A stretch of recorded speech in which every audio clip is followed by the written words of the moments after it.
I was a sophomore in high school during the invasion of Iraq and the start of Operation Iraqi Freedom.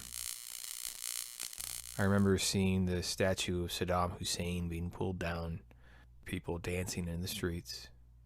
I remember being in basic combat training when news broke out that they had found Saddam in his spider hole. And as the war continued, as we all had it sort of looming over our heads, the knowledge that it wasn't if, but when, and how many times, and when you came back, would you still be yourself, or would you become someone very different, someone that your family doesn't recognize? Right? That was always in the back of my head. That was a worry that stuck with me. And then there was this sort of feeling at the time that if you hadn't gone, then there was something wrong, right? Like they looked at you like, where have you been? Like, why haven't you gone? And now, I understand that sometimes your number just doesn't get called. I get that. And I was so excited and nervous and scared when my number came up and I was called. And I showed up to the 47th Transportation Company at Asad, Iraq in the summer of 2009.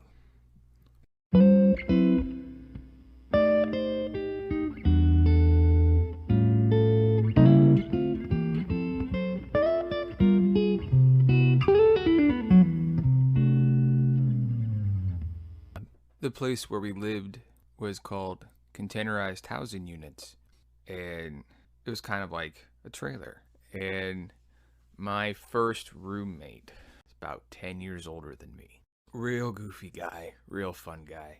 He got to Iraq about a month after I did, and we had a really good time together. And I remember we'd wake up early on Sundays because we had Sundays off. Or, worst case scenario, we had to report in at 1300 on a Sunday. And on that Sunday morning, we would get up and then we'd go get coffee at Green Beans and then, sit outside and just kind of hang out, right? Watch the sunrise. It's like 6:30, 7 a.m., something like that. There were libraries on the base, right? Where people would send books to deployed soldiers, right? And then we'd see these buildings and they're just full of books. They'd say, just pick one, they're for you. And I think, oh, well, thank you. And there was this weekly event when we first got to Al Asad called Salsa Dance Night, right? And salsa dancing back in the States before I had ever deployed was always something that I had heard of in the abstract, but understood it to be something that tall, attractive Latin men did, and not awkward, chubby people from the trailer park so much. And so I thought, I'll just learn how to be funny. Salsa dancing's not for me. I never even found myself in a place where salsa dancing was even an option because it was so far out of my expectation of life. But on the FOB in Al Asad, there was this little dance area, right? Where it was like once a week you had salsa dance night. And then you go there and the male to female ratio in Iraq was something like 1-5, right? At least where I was at during that time in 2009. And so, you go there and something like 8 out of 10 guys hadn't even seen a woman in months. And it's like you're in 7th grade again. We went to the far side of the world, to the war, to go back to the 7th grade spring formal, where there's a bunch of guys standing against the wall, and then 1 out of 10 guys know what they're doing, and they're just trying, and they're dancing, and they're looking really good, and the girls are enjoying it. And then there's another 10% of the group where I come in that didn't know what they were doing, but knew that victory was not to be found by standing against the wall. So I didn't really find victory dancing either, but you get points for trying.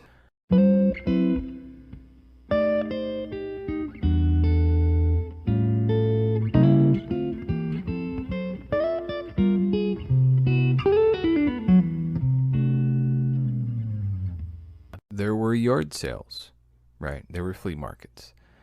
It was very much like being back in the double wide trailer park of my youth. And I would hear of such things from units cycling through Al Asad, where if you're leaving Al Asad, there's many things that you're not trying to take back to the States with you, right? Well, for one, the electronics over there run on a different current than the electronics in America. You know, they run on the European electric current and not the American one. So you need an adapter or things will explode. I blew up a coffee pot one time because I plugged in a European style electricity coffee pot into an American style outlet, right? Without using an adapter first. You had to be careful on what you had. And so many of those people that had spent a year acquiring things to make their deployment more comfortable were trying to get rid of them, which was easy pickings for those of us that had just arrived. So I went there and you could see these boots that were cut up, of course, and thrown over the telephone wire. And people had been writing on them. You could see the unit they were from. And then I went and I bought a television and I bought a coffee pot, the one that I eventually blew up, and a lot of very, very used things to make my experience more comfortable in the trailers we're living in.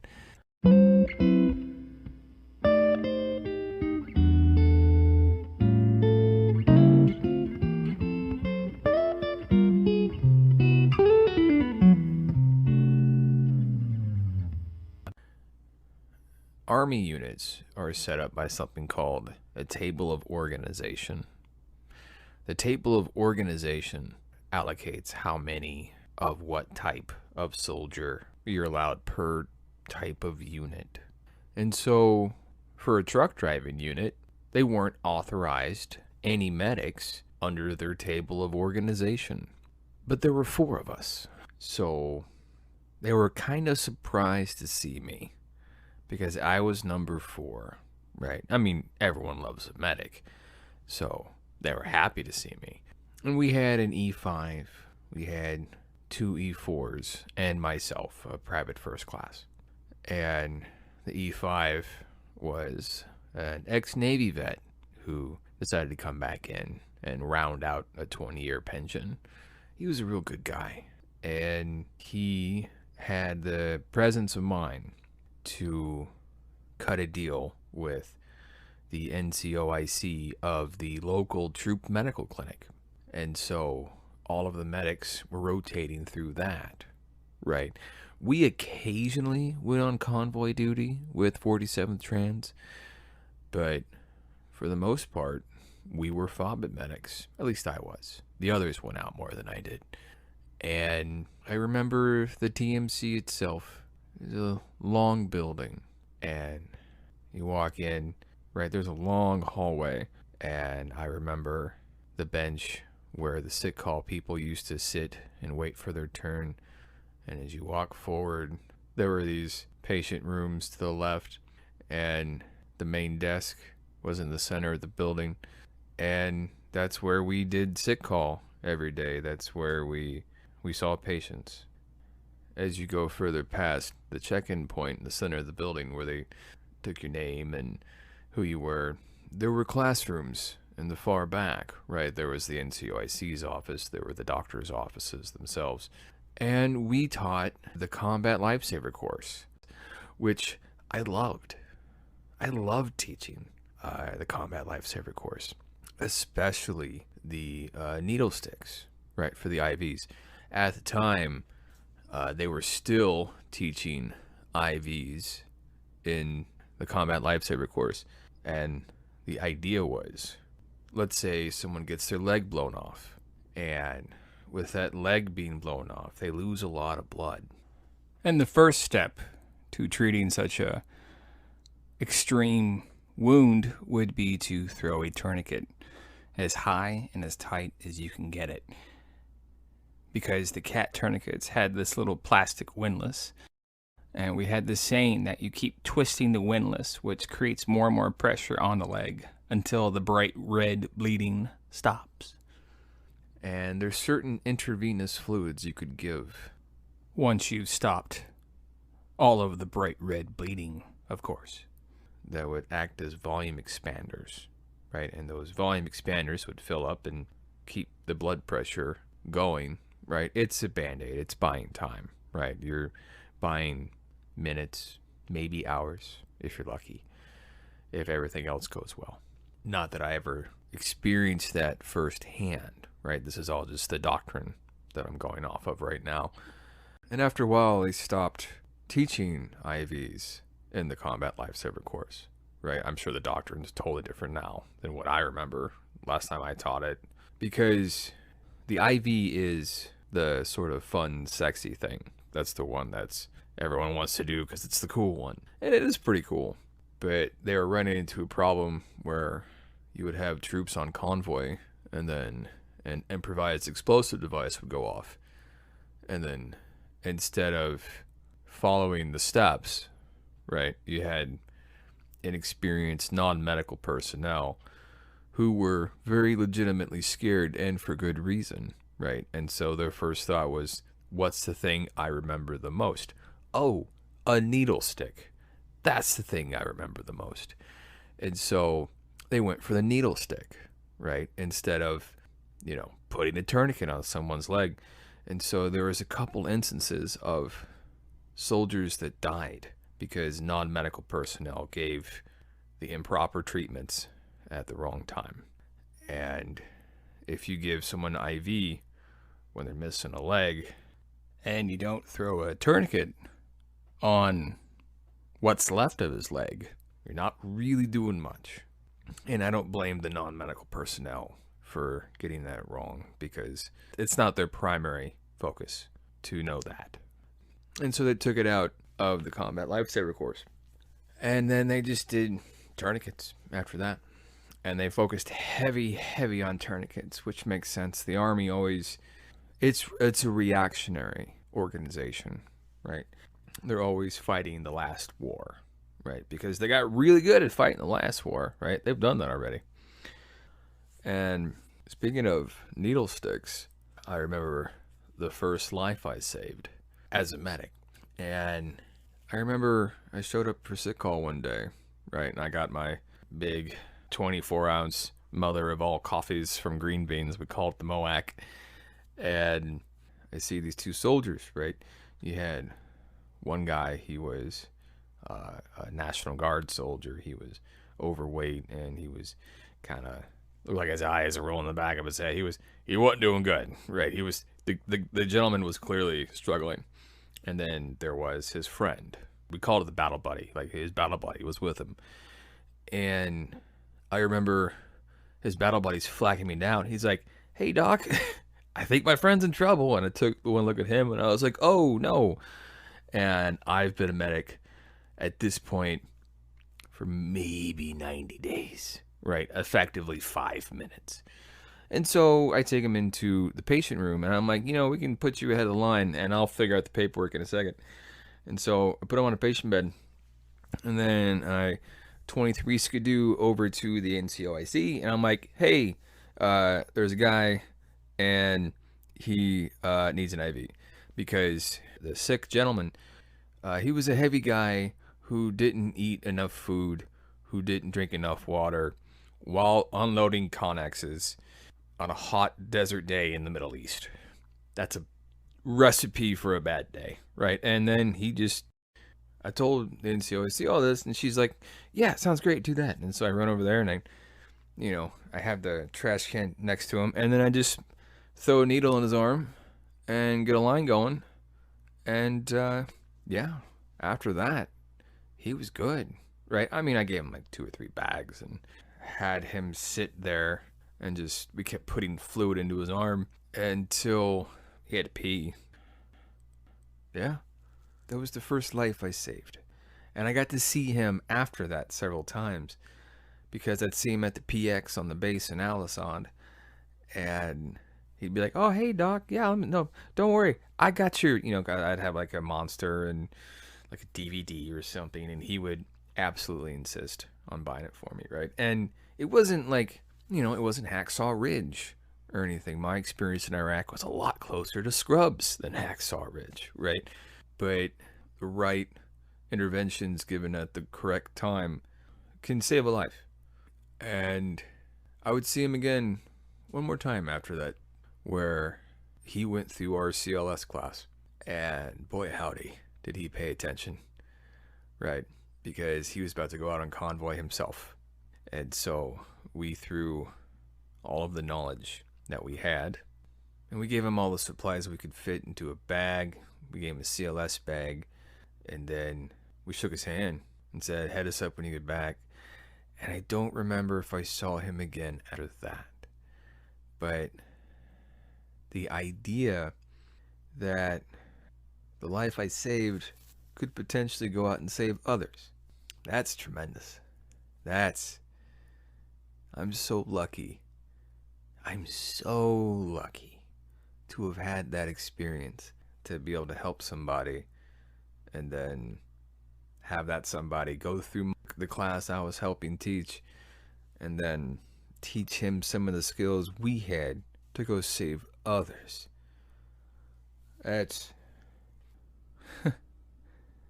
I think that's what a legacy is. Oh my.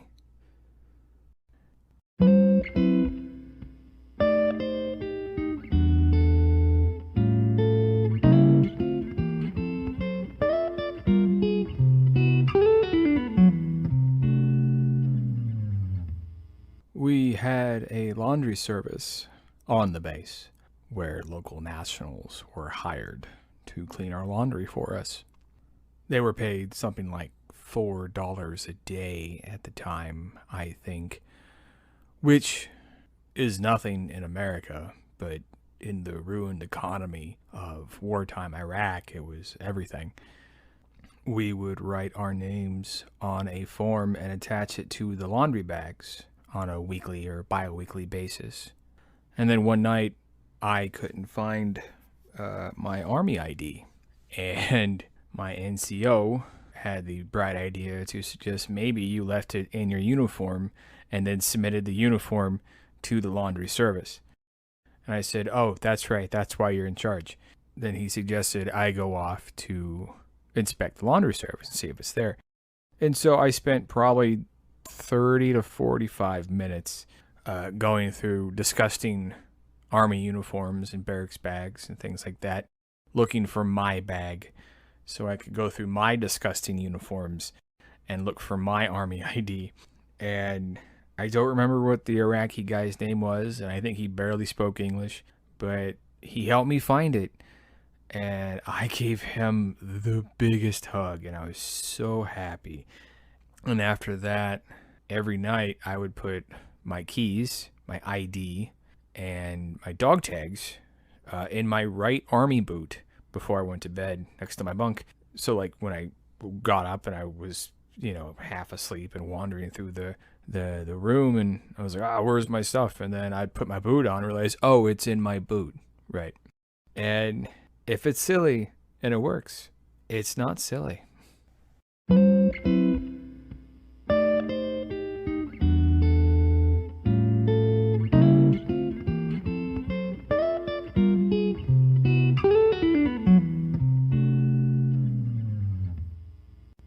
When I was stationed in Fort Gordon, I watched the 1970s television program called MASH, which stood for the Mobile Army Surgical Hospital. And it was about a group of doctors and nurses and soldiers in the Korean War. And in the show, there was a character named Hawkeye Pierce. And Hawkeye Pierce was one of the two main characters. And he was kind of a bit of a rebel, bit of a free spirit, bit of a ladies' man. And there were these episodes that really stuck with me called the Dear Dad episodes, where the episode would start, you would hear Hawkeye Pierce's voice say, Dear Dad. It would narrate the letter that the character is writing home to his father over like a montage and things that were happening in the episode and jokes. And the narration would break in between scenes, and then it would kind of like tie the whole like episode together in a great way. And so, taking inspiration from that, I wrote my own series of Dear Dad letters where I just told him about my day. But I sent him to his old Yahoo account, and it's kind of a cool update that I got to do. And I didn't save any of the emails that I sent back and forth with my father. At least I don't think I did. But the one I remember the most was during the one convoy I went on, and they just sent me out just to kind of pop my cherry, because at the time they were only sending out one medic per convoy because things were that quiet. So I was kind of the second medic, right? And it was fine. I rode in the back seat of a big truck and, had my old Microsoft Zune, because yes, this was 2009, and just kind of watched. I watched Iraq go by on the road, and we left from Al-Assad to Baghdad, and the NCO in the truck was like, yep, that's Ramadi, and yep, that's Fallujah, and, pointed out these cities, these legendary battlefields that I'd heard about my entire military career, and I kind of got a glimpse of them. I wasn't there for any of the exciting parts, but I could be like, oh, that's what that is, and, it's kind of a greatest hits tour, right? And that tells you how lucky I was compared to a lot of my peers. And I would often tell my dad that in the Dear Dad letters. And by the time we got to Baghdad, it was so cool emailing my father and saying, hey, I'm in these legendary places. I'm on the far side of the world. I did it. I'm here. I'm such a small player, but I'm on the world stage. And on the way back from Baghdad, I remember being on convoy at about 1 a.m, and we pulled off, and we had what was called a Class 6 download, which means you had to pee on the side of the road. And I remember we're 5 miles, 10 miles outside of Baghdad proper. The city's far in the background. And I remember I'm peeing on the side of the road, and we got people pulling security and stuff. And I'm like, this would be an interesting way to die. Just with your dick out taking a piss. But thankfully, I was very lucky. And I owe an endless debt of gratitude to the men and women who came before me and gave me the quiet, calm experience that I had. The sort of experience where I come home and I'm myself still. I got to come home and not be somebody I didn't recognize. And that's so important. And I'm so grateful.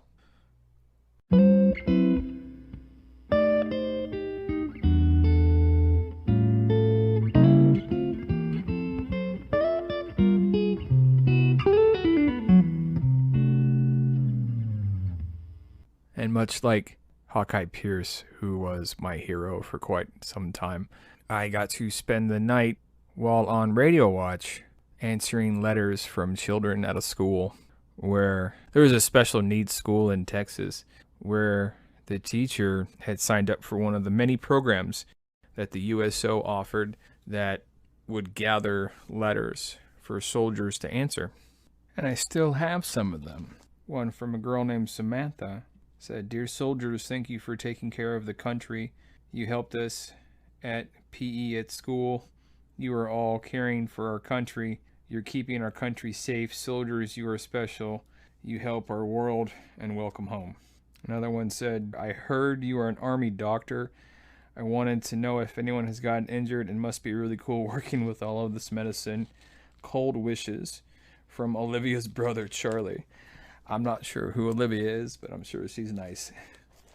And I was so grateful to take part in what was an ancient tradition, almost stretching back centuries, of civilians back home sending handwritten letters to soldiers on the far side of the world, wishing them well and thanking them for their service. And I got to be so lucky as to take part in that grand tradition. I'm such a lucky guy.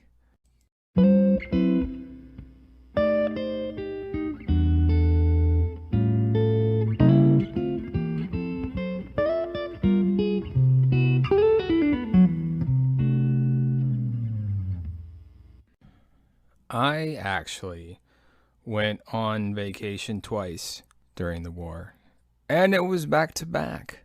So that kind of tells you how lucky I really was. The first time I went on vacation was the winter of 2009, and I went on a 4-day pass to Qatar, which was this idea, this sort of mythical thing I had heard of from so many people who had come back off deployment. And I thought, oh, now it's my turn. I get to do that too, and I get to be a part of that, and I get to share in that experience. And I remember when we had landed, riding along the highway and seeing neighborhoods of rich, wealthy families with like walls around their neighborhoods. And the NCO who picked us up was talking to us. And he was telling us about how strict a lot of the rules were in the country and how we had to stay in specified areas.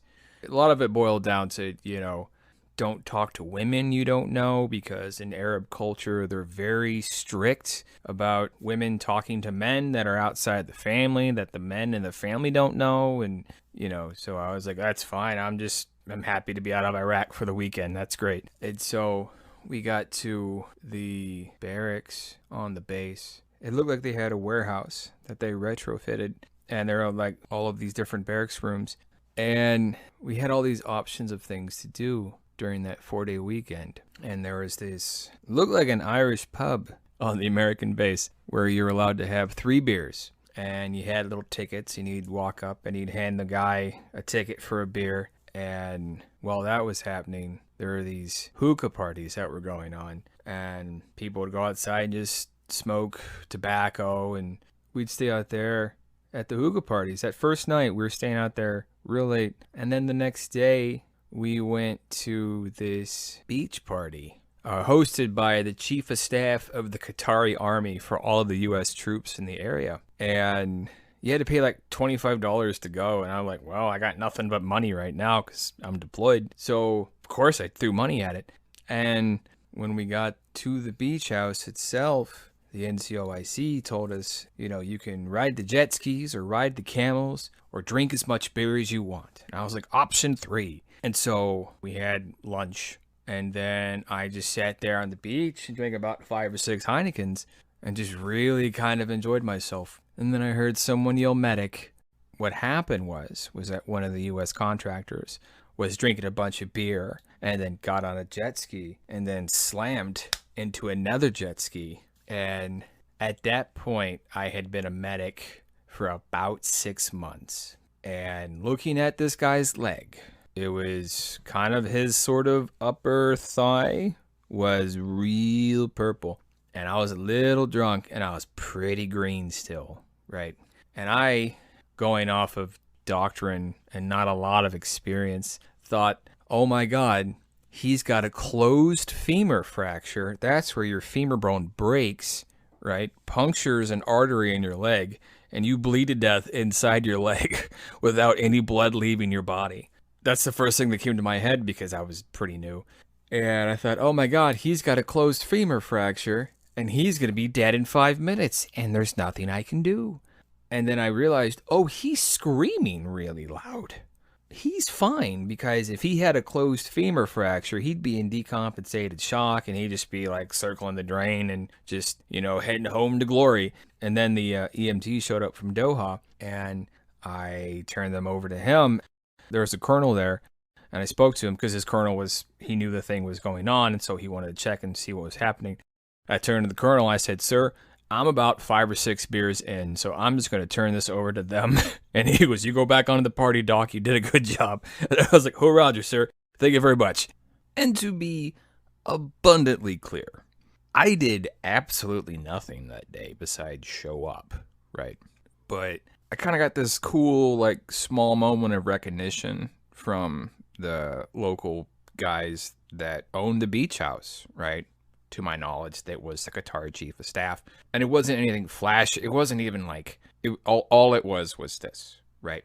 I was asked to eat on the officer side of the tent because in the Qatari military, you had the officers and the enlisted, And the divide is much, much starker than it is in the Western militaries, right? Like, the two shall never meet. And when the NCOIC of us said, hey, the Qataris want you to eat on their side of the tent, right? I didn't speak to them. There wasn't like a ceremony or anything. That's all it was. It was recognition of, oh, he did a good job. He deserves to eat with us, right? Which was kind of cool. And I'm walking through the line, and then I think I spoke to one of the members of the Qatari military once, maybe, right? There was a tall Arab bearded gentleman in a long sort of white cloak or man dress or whatever you want to call it. I don't know what the exact term is. And there's a bearded guy who's got a kebab, right? And then he holds it up to me and he goes, "You want to eat?" And I was like, "Oh, no, thank you." I didn't know what it was. And then he goes, "Okay." And then I went to go eat. And that's literally my entire interaction. If I could do it again, I probably would have accepted whatever that gentleman was offering and then tried to talk to him and learn his name and see if I could like be friends and then, you know what I mean? Just like kind of embrace where I was at. I was like 22, maybe 23 at the time. And I didn't really understand what that moment might have been, right? Like I didn't know the potential that was there, but it was honestly a real confidence booster for me at the time. What a great, great weekend that was.